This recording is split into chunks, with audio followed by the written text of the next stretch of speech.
Clara traced the hairline fracture in the porcelain of her favorite mug, a faint gray line spiderwebbing out from the rim. It was a casualty of a morning rush a month ago, a collision with the edge of the granite countertop that had sent a sickening crack through the quiet of her small kitchen. She had considered throwing it away, but she could not bring herself to do it.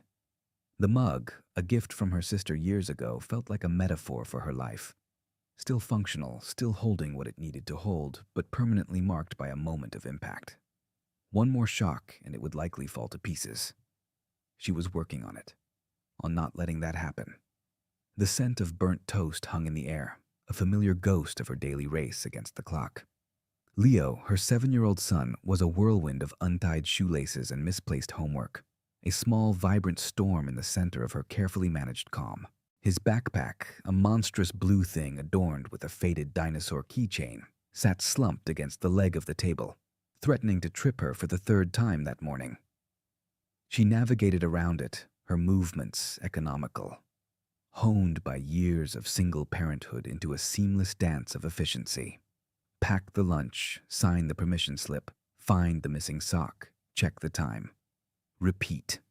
Her own reflection in the darkened window over the sink was a pale, tired version of the woman she remembered being. There were shadows under her eyes that no amount of concealer could fully erase, and a tension in her jaw that often lingered even in sleep. She was an archivist at the city's historical society, a job she loved for its quiet order and its reverence for the past. It was a world of acid-free paper and climate-controlled vaults, a place where stories were preserved with meticulous care. Her own story felt far more chaotic, a collection of loose pages held together by staples and hope. The pay was just enough to cover the rent on their small apartment, the bills, the groceries, and Leo's ever-growing need for new shoes. There was never anything left over. Not for savings, not for emergencies, not for the kind of small luxuries that might make the fracture in the mug feel less significant. That morning, the pressure felt particularly acute. A notice from the landlord about a 5% rent increase had been slipped under their door the evening before, a crisp, white rectangle of impending doom. It lay on the counter next to a stack of Leo's crayon drawings, the bold, cheerful colors a stark contrast to the dense, formal text of the letter. 5%. It might as well have been 50. It was an impossible sum, a figure that would require a miracle or a second job, and she already felt stretched as thin as a worn-out bedsheet. The weight of it settled in her chest, a familiar cold stone of anxiety. She was the only one, the sole provider, the protector, the planner. There was no safety net, only the intricate web of budgets and schedules she wove each day, a web that felt increasingly fragile.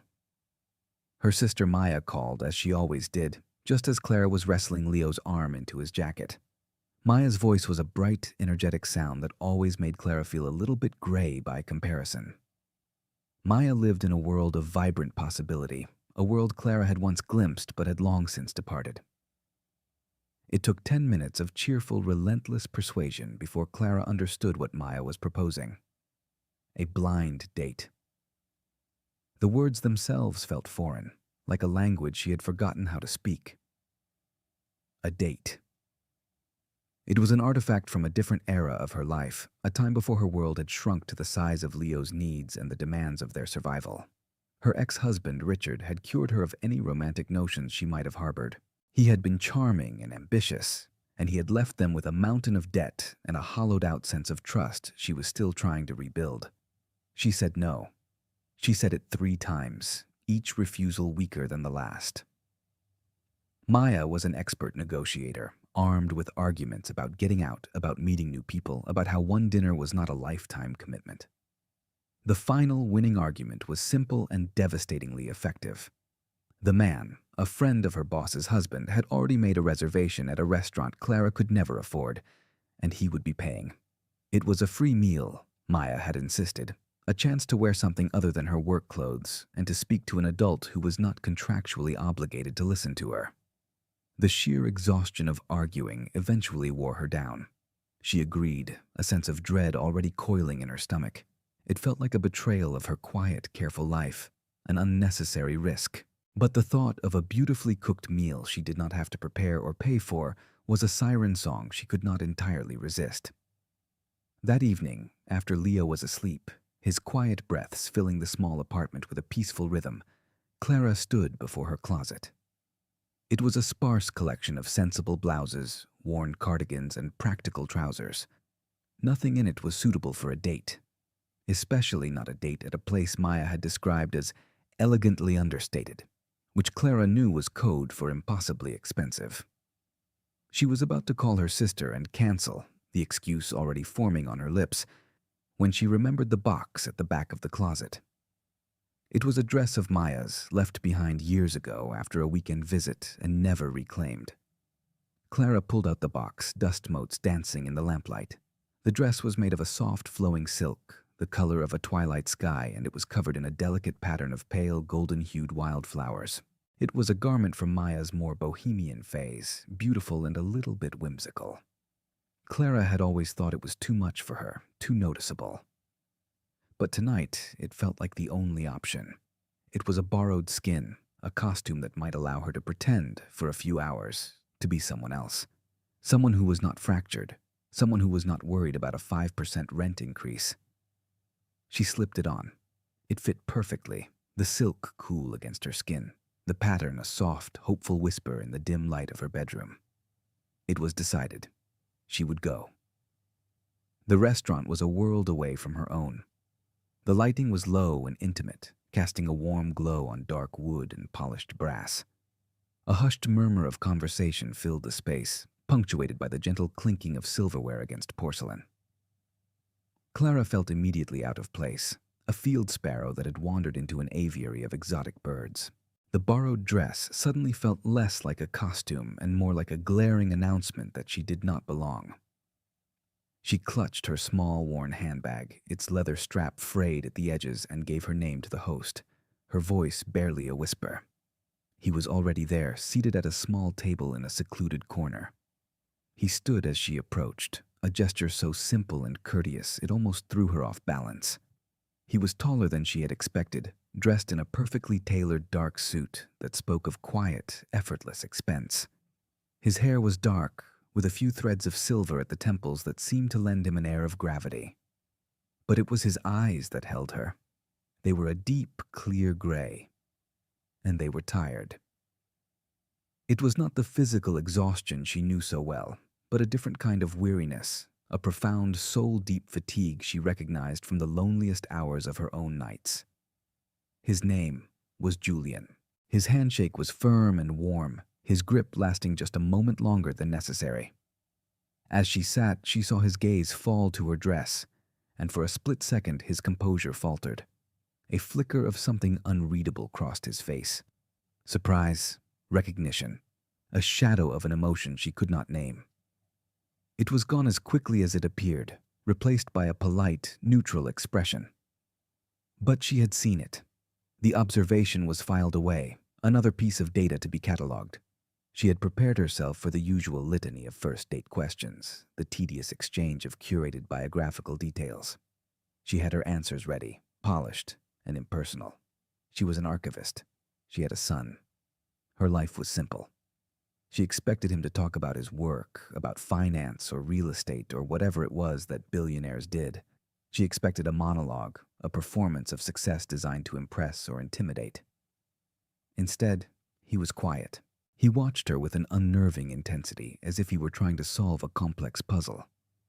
The waiter came and went, and they ordered, the conversation stilted and awkward. Clara felt a growing certainty that this was a mistake. She was a woman who dealt in facts, in the tangible evidence of the past. This world of subtle cues and unspoken rules was not her native territory. Then he leaned forward slightly, his gray eyes fixed on hers. He did not ask what she did. He asked why she did it. The question was so direct, so unexpected that it disarmed her completely. No one ever asked why. They asked about the salary, the hours, the most interesting thing she had ever found, but never why. She hesitated, then found herself telling him the truth. She spoke about the comfort of order, about the sacred duty of preserving stories that would otherwise be lost to time. She described the unique, dry scent of old paper and leather, the satisfaction of piecing together a forgotten history from a collection of letters and ledgers. She spoke of the past not as a dead thing, but as a living presence that shaped the world in ways most people never saw. As she talked, she felt a part of herself she kept carefully packed away begin to unfold. He listened. He did not interrupt or glance at his phone. He just listened, his gaze steady and focused. When she finished, a small silence fell between them. It was not uncomfortable. It was thoughtful. He seemed to be considering her words, weighing them. She saw in him a strange duality.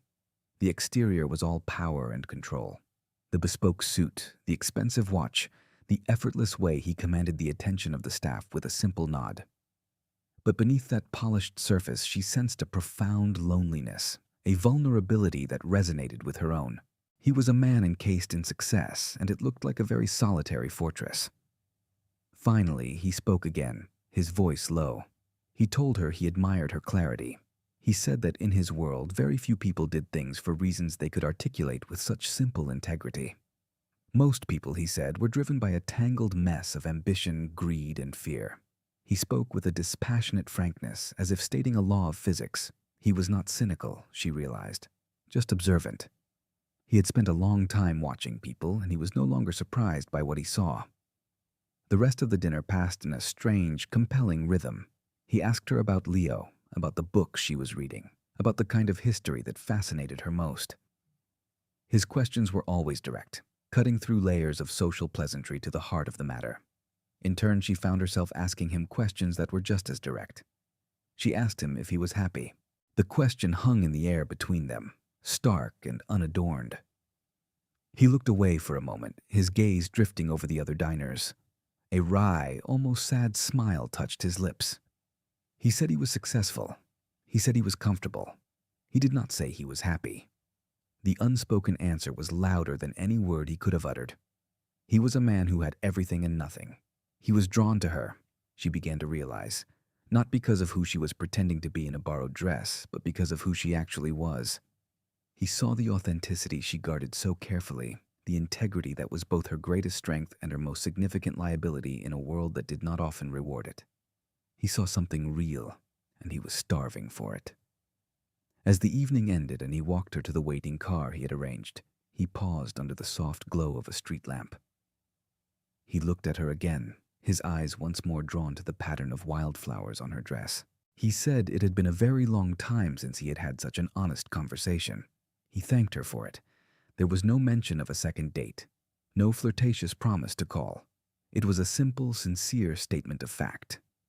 And then he was gone, the black car disappearing into the river of city traffic, leaving her alone on the pavement, the cool night air a sudden shock against her skin. She felt a strange sense of loss, an ache for a connection that had felt as fleeting and as real as a dream. 3 days passed. 3 days of falling back into her routine, the memory of the dinner feeling increasingly surreal, like a scene from a movie she had once watched. The landlord's letter was still on the counter. The fracture in her mug was still there. Nothing had changed, and yet something had. A small window had been opened onto a different world, and now her own world felt a little smaller, a little more confined. She told herself it was for the best. Julian was from a different universe, one with its own rules and its own gravity. She had no business there. On the 4th day, an email appeared in her inbox. The sender was Julian Thorne. Her heart gave a small, traitorous leap. She opened it with trembling fingers, expecting a polite thank you, a formal closing of the brief chapter they had shared. The message was something else entirely. It was not personal. It was a proposal. He wrote that he was in the final stages of acquiring a century-old manufacturing company, Thorne Industries' biggest acquisition to date. The company, an old family-run business, had a notoriously chaotic and uncatalogued archive, decades of corporate history, financial records, and correspondence stored in a sprawling warehouse. Before the deal could be finalized, he needed a full independent assessment of the archive's contents. He needed to know exactly what he was buying, what skeletons might be hidden in those dusty boxes. He wrote that after their conversation, he could think of no one better suited for the task. He was offering her a short-term consulting contract. The fee he named at the bottom of the email made her stop breathing. It was more than she earned in 2 years. It was enough to pay the rent increase for the rest of her life. It was enough to start a college fund for Leo. It was enough to fix the crack in her life, not just in her mug. It was an impossible, life-altering sum of money. And her first thought was, why? Her second thought was, what's the catch? Skepticism, cold and familiar, washed over her. This was not how the world worked. Men like Julian Thorne did not offer women like her opportunities like this based on a single dinner conversation. It had to be a test or a transaction of some kind she did not yet understand. Her experience with Richard had taught her that grand gestures always came with hidden price tags. He had wooed her with promises and gifts, only to reveal later that they were all just loans against her future, debts she was now paying off alone. The offer felt too good to be true, and in her experience, things that felt too good to be true always were. She closed the email and walked away from her computer. She made Leo a snack, her movements automatic. She sat with him at the small kitchen table, listening to him chatter about a new game they were playing at school, but her mind was miles away, caught in a dizzying spiral of hope and suspicion. The hope was a terrifying, brilliant light. It promised a way out of the constant grinding anxiety that had become the background noise of her life. It promised security. The suspicion was a dark, heavy anchor, holding her fast to the reality she knew. It whispered that this was a trap, a gilded cage she was being invited to enter. She called Maya, her voice tight with a mixture of excitement and fear. Maya, ever the optimist, was ecstatic. She saw it as a sign, a fated opportunity. She dismissed Clara's fears as the lingering ghosts of Richard's betrayal. Maya insisted that Julian was different, that he was a man of integrity, known for his shrewd but fair business dealings. She urged Clara to take it, to seize the chance that had been handed to her. But it was not being handed to her. She would have to earn it. The project sounded immense, a Herculean task of imposing order on a century of chaos. It was work she knew how to do, work she was good at. The offer was not a gift, it was a recognition of her skills. The thought was a small, steadying comfort. He was not offering her charity. He was offering her a job, a very, very well-paid job. That night she lay awake long after Leo had fallen asleep, the city lights painting shifting patterns on her ceiling. She weighed the risks against the rewards. The risk was emotional. It meant stepping into Julian's world, a world where she was an outsider. It meant opening herself up to the possibility of disappointment, of discovering that her cynicism was justified. The reward was tangible, concrete. It was freedom. Freedom from the fear of a rent increase, from the constant calculus of want versus need. In the quiet darkness, she made a decision. It was not a leap of faith. It was a calculated risk. She would accept the offer, but she would do it on her own terms. She would be a consultant, nothing more. She would maintain a professional distance. She would do the job, do it better than anyone else could, take the money and walk away. She would not allow herself to hope for anything more. It was a simple, clear plan. It was a fortress of its own. With the decision made, a sense of calm settled over her. She was not a victim of circumstance. She was a woman making a choice. She was taking control. The next morning, she wrote back to Julian Thorne. Her email was brief, professional, and to the point. She accepted his offer. The archive was housed in a cavernous brick warehouse on the industrial outskirts of the city. The air inside was thick with the dust of decades and smelled of decaying paper, damp concrete, and something metallic and faintly oily. Sunlight struggled to pierce the grimy wire-meshed windows high up on the walls, casting long, dusty beams across a landscape of metal shelving units, wooden crates, and teetering stacks of cardboard boxes. It was a monument to entropy, a century of corporate life left to slowly disintegrate. To Clara, it was beautiful. She spent the first week simply taking inventory, mapping the terrain. She moved through the aisles with a clipboard and a flashlight, her footsteps echoing in the vast silence. She was in her element. This was a world she understood. Chaos was simply a problem of classification. Her job was to find the underlying order, to create a system where none existed. She set up a small workspace near the entrance, a folding table with a laptop, a scanner, and a thermos of hot coffee that she refilled 3 times a day. She worked with a focused, methodical intensity, the rest of the world falling away. She did not see Julian for the first 2 weeks. He communicated through brief, formal emails, arranging for whatever supplies she needed, giving her complete autonomy. The distance was a relief. It allowed her to focus on the task, to prove her competence without the complicating factor of his presence. She established a system, labeling sections, creating a preliminary digital index. Slowly, painstakingly, a map of the forgotten history began to emerge from the clutter. She found original product blueprints, handwritten letters from the company's founder, payroll ledgers from the 1930s with entries recorded in elegant, looping cursive. Each artifact was a piece of a larger story, and she was its sole interpreter. He appeared one afternoon without warning. One moment she was alone with the ghosts of the past. The next, he was standing at the end of the aisle, a tall, dark silhouette against the bright square of the open loading bay door. He did not say anything, just watched her work. She was on a rolling ladder, carefully lifting a heavy ledger down from a high shelf. She felt his gaze on her, a tangible pressure. She descended the ladder and turned to face him, her face smudged with dust, her hands covered in paper grime. She was in her work clothes, old jeans and a soft, faded sweatshirt. She felt a flicker of self-consciousness, then dismissed it. This was who she was. He brought coffee, 2 steaming cups from a local place she liked. He handed one to her, his fingers brushing against hers. The small, simple gesture felt intensely intimate in the cavernous, impersonal space. They stood there for a moment, drinking the coffee in a comfortable silence, surrounded by the silent testament of 100 years of work. These visits became a quiet ritual. He would appear once or twice a week, always unannounced, always with coffee. He never came to inspect her work or to check on her progress.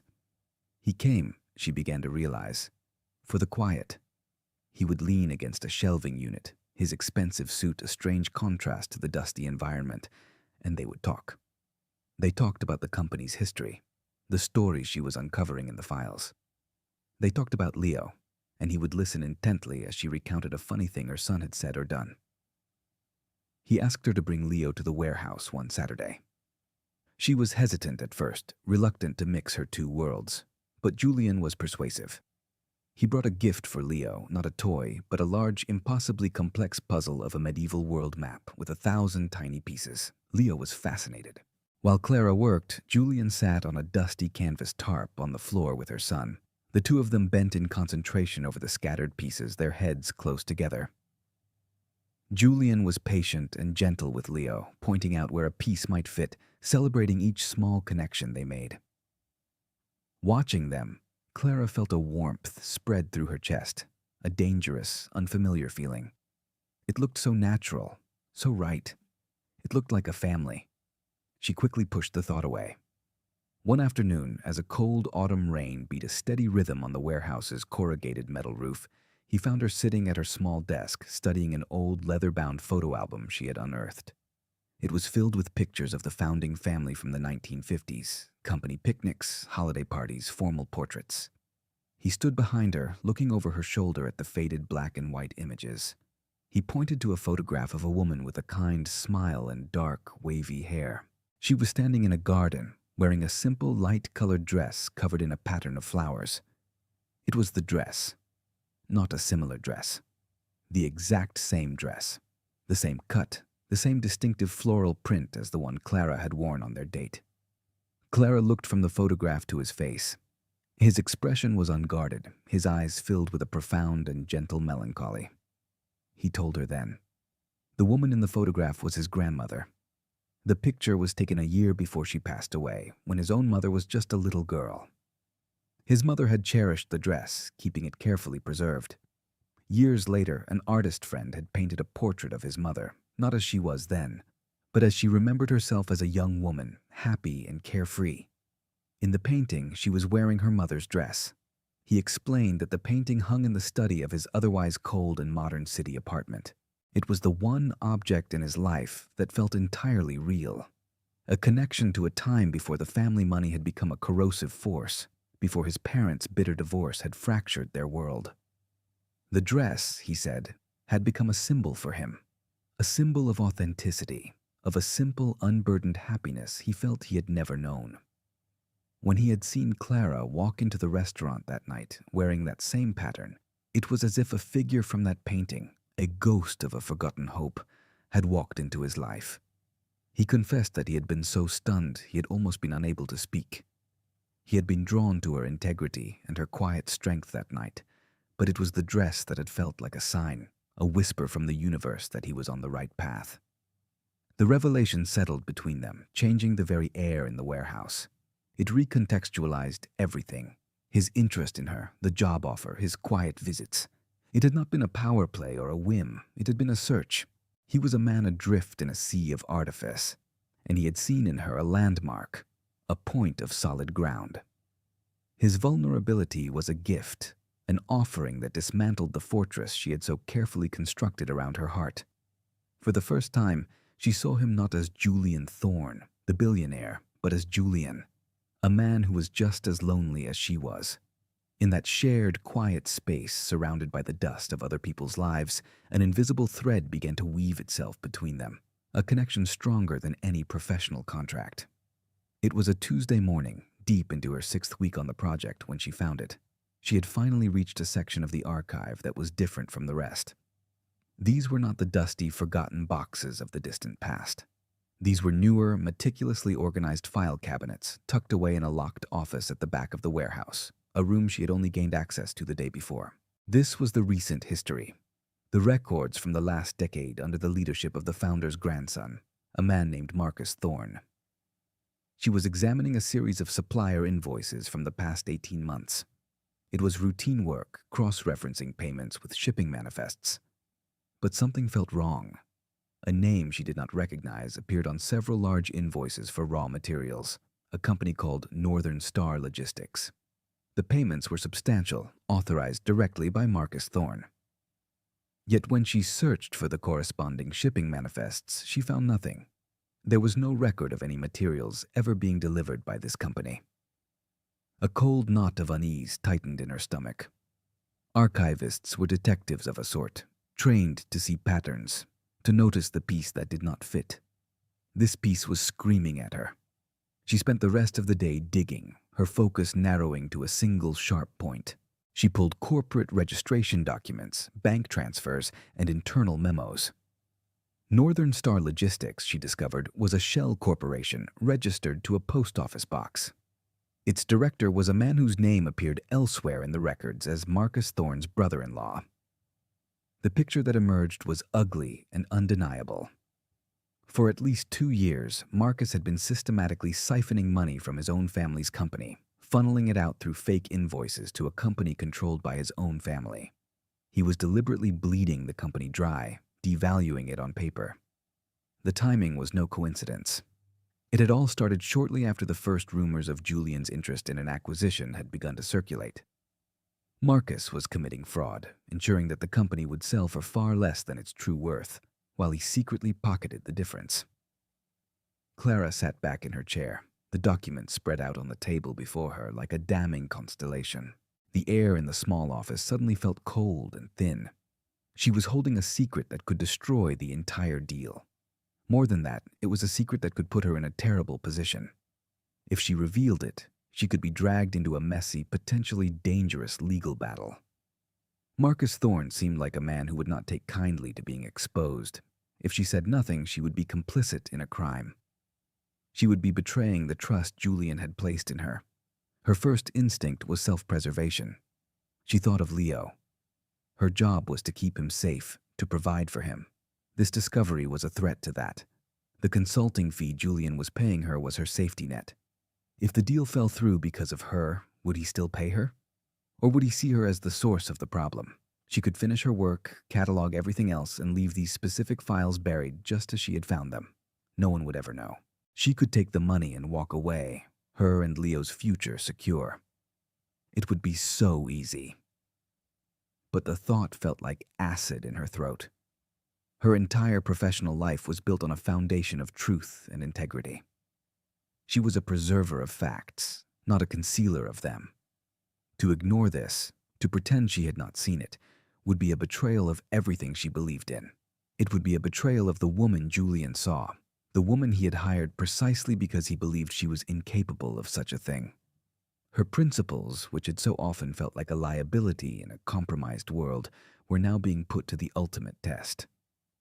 She spent the rest of the afternoon in a state of quiet turmoil, her mind racing. She went through the evidence again and again, confirming every detail, making sure her conclusion was unassailable. The pattern was clear, the intent obvious. This was not a mistake or a simple case of mismanagement. This was deliberate, calculated theft. That evening she called Julian. She asked him to meet her at the warehouse. She did not explain why, but he must have heard the tension in her voice, because he simply said he would be there in an hour. When he arrived, she had the files laid out on her work table under the harsh glare of a single utility lamp. The rest of the vast warehouse was shrouded in darkness, creating a small, intense circle of light like a stage. She did not waste time with pleasantries. She walked him through it, step by step, showing him the fake invoices, the bank transfers, the corporate records for the shell company. She laid out the facts calmly and logically, her voice steady despite the frantic beating of her heart. He listened without interruption, his face a mask of cold fury. He examined each document, his gray eyes missing nothing. The weariness she had seen in him before was gone, replaced by a sharp, dangerous focus. As she finished, he looked up from the papers, not at them, but at her. He was not angry with her. She saw something else in his expression, something that surprised her. It was respect, a deep, profound respect. He did not question her findings. He did not doubt her for a second. In that moment, he was not reacting like a businessman who had just discovered a problem. He was reacting like a partner. He trusted her completely. He told her she had done the right thing. He said that her integrity was worth more to him than any business deal. The words were a balm to her frayed nerves. He had not just seen her competence. He had seen her character, and he valued it. In his world, she realized, loyalty and honesty were the rarest and most precious commodities. She had just handed them to him, and he understood their true worth. The days that followed were a blur of intense activity. Julian brought in his legal team, a small group of sharp, discreet lawyers who met with Clara at the warehouse. She walked them through her findings, answering their questions with the same calm precision she had shown Julian. They treated her not as a temporary consultant, but as a key witness, a vital part of their team. Julian was there for every meeting, a quiet, solid presence at her side. He never spoke for her, always allowing her to present the evidence in her own words. He was giving her agency, empowering her in a way no one ever had before. The confrontation with Marcus Thorne happened not in a boardroom, but in the warehouse itself. At Julian's insistence, he wanted it to happen there, on her territory, surrounded by the evidence she had uncovered. Marcus arrived with his own lawyer, a blustering, arrogant man who immediately tried to dismiss Clara's findings as the misinterpretations of an inexperienced clerk. Clara did not flinch. She stood her ground, and with Julian's quiet encouragement, she laid out the case against him, piece by damning piece. Her command of the facts was absolute. When Marcus Thorne tried to lie, to obfuscate, she would calmly produce another document, another ledger, another piece of the puzzle that contradicted his story. Her quiet determination was more powerful than his blustering anger. By the end, he was silent, his face pale, his arrogance stripped away, leaving only the hollow shell of a man who had been caught. The acquisition did not fall through. Armed with the evidence of fraud, Julian and his team renegotiated the entire deal from a position of immense power. They acquired the company for a fraction of the original price, the cost of the fraud deducted from the final sale. Marcus Thorne and his accomplices were quietly removed, facing legal consequences that would be handled by the authorities. Julian had not just avoided a disaster, he had turned it into a major victory, and Clara had been the architect of it all. A week after the deal was finalized, the warehouse was quiet again. Her work was done. The archive was now catalogued, its secrets, both historical and criminal, brought into the light. Her contract was officially over. Julian transferred the full consulting fee to her account, along with a substantial bonus that made her gasp when she saw the number. She was financially secure in a way she had never dreamed possible. The stone of anxiety that had lived in her chest for so long was finally, miraculously, gone. But a new, unfamiliar ache had taken its place. The thought of not seeing Julian again, of their quiet coffees and shared silences coming to an end, was a hollow, lonely feeling. Their relationship had been forged in the crucible of the crisis, a partnership built on trust and mutual respect. To go back to her old life now felt like a kind of exile. He called her that evening. He did not mention work or the acquisition. He asked her to have dinner with him. It was a simple invitation, but the subtext was immense. This was not a thank you dinner. This was something else. A beginning. She said yes. They went back to the same restaurant where they had first met. This time, she did not feel like an imposter.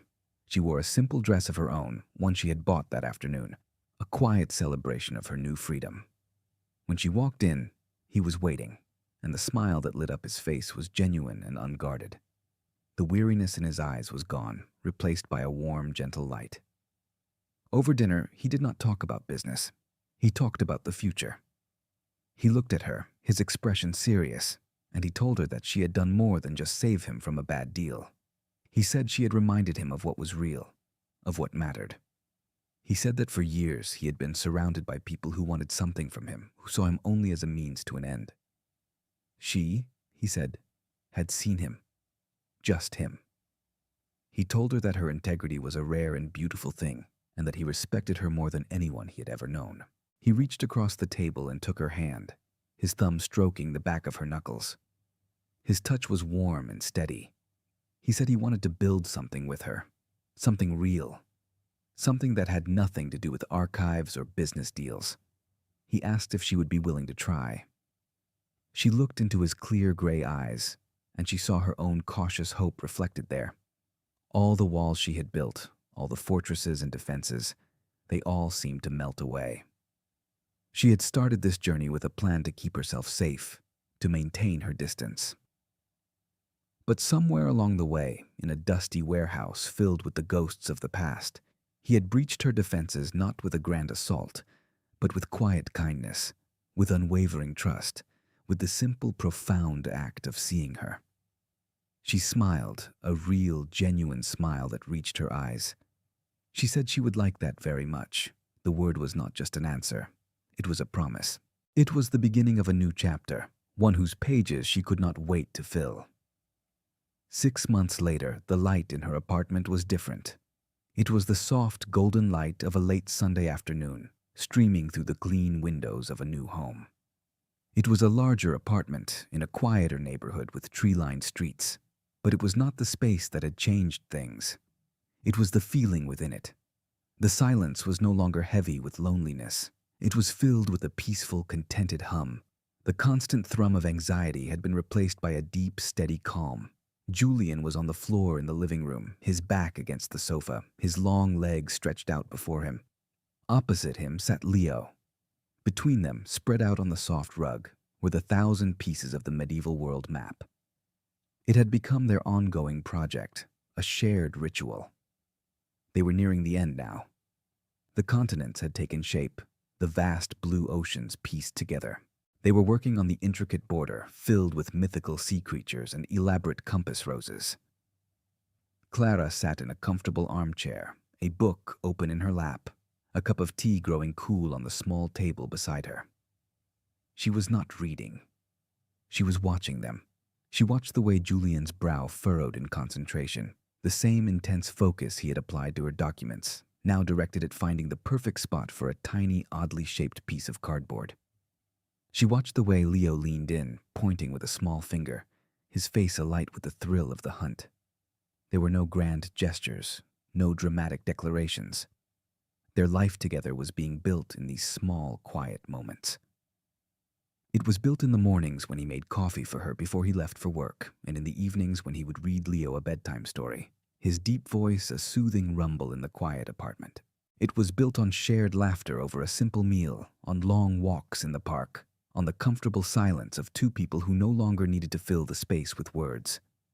It was not a fairy tale. It was better. It was real. It was an earned happiness built not on chance or fantasy, but on a foundation of mutual respect and a hard-won trust. It felt solid. It felt sustainable. Julian looked up as if sensing her gaze. He caught her eye and smiled. It was the smile she'd come to know so well, the one that erased all traces of the guarded billionaire and revealed the kind, gentle man underneath. It was a smile that was just for her. In his eyes, she saw not just affection, but partnership. They were a team, navigating the small, intricate pieces of their lives, fitting them together one by one to create a new, more beautiful picture. She smiled back, a warmth spreading through her, peaceful and profound. It was astonishing, really, how the entire trajectory of a life could be altered by a single reluctant decision. It all came back to a borrowed dress, a pattern of wild flowers on a twilight-colored silk. A dress that had acted as a strange, silent key, unlocking a door she never even knew was there. One small choice, one tentative step into the unknown, had led her here, to this quiet room, to this quiet love, to this quiet, perfect peace. It was a story she would one day catalog in her own heart, a precious history preserved forever.